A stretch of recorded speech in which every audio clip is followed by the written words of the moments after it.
Right, so spoiler warning for people who have not seen Spider-Man No Way Home. We are going to be talking about a spoilery subject. And that spoilery subject is, in the thumbnail himself, Flint Marko, the Sandman. Now, in Spider-Man 3, we see Flint come into combat with Tobey Maguire's Spider-Man on multiple occasions.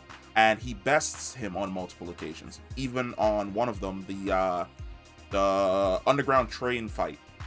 He believes that he's killed Flint by hitting him with the water and washing him down the drain.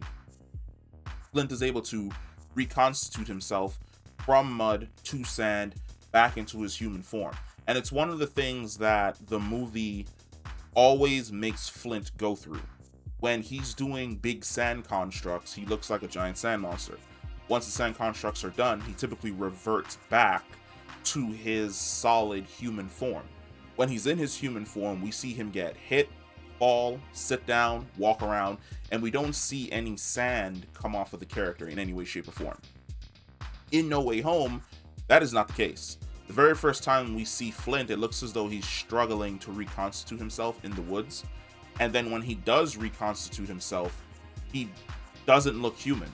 He doesn't have a outer layer. Essentially, he's just moving sand. When he walks into the apartment and he sits down, sand just falls off of him. This is something that didn't happen in the Raimi trilogy when we see him move around. He just seems like a normal, solid guy. Which is why, and this is my opinion here, I believe that Flint basically broke down. That we are seeing Flint Marko maybe moments in the Tobey Maguire universe before he fights Spider-Man for the final time, but essentially his body is falling apart.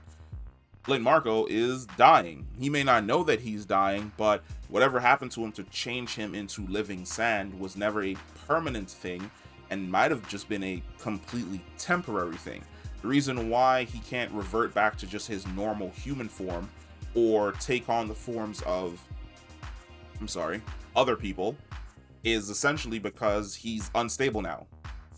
He's reached the final moments of his life before he was snatched out of his universe and dropped into the main MCU. But yeah, I'm really hoping we get to see more from a lot of these other universes, especially the Tobey Maguire universe and also the Andrew Garfield universe, in regards to some of these villains, but also more information on the characters as well, because I'd really like to see Flint's, maybe his final moments before he gets snatched away and dragged into No Way Home. I'd love to see the Lizard's final moments before he gets snatched away and dropped into No Way Home, because Doctor Strange literally tells Peter before he leaves that all of these villains died in battle against Spider-Man, which means Andrew Garfield's Spider-Man definitely beat and killed Kirk Connors, I'm assuming when he broke out and formed the Sinister Six.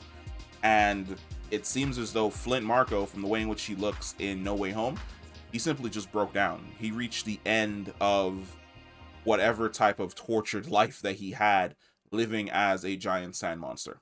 But we've reached essentially the end of this. And if you liked the video, hit the like button. If you are new to the channel, please subscribe to the channel. If you have any theories that you believe, why is it that Marko is stuck like this? And I'm not going to fake.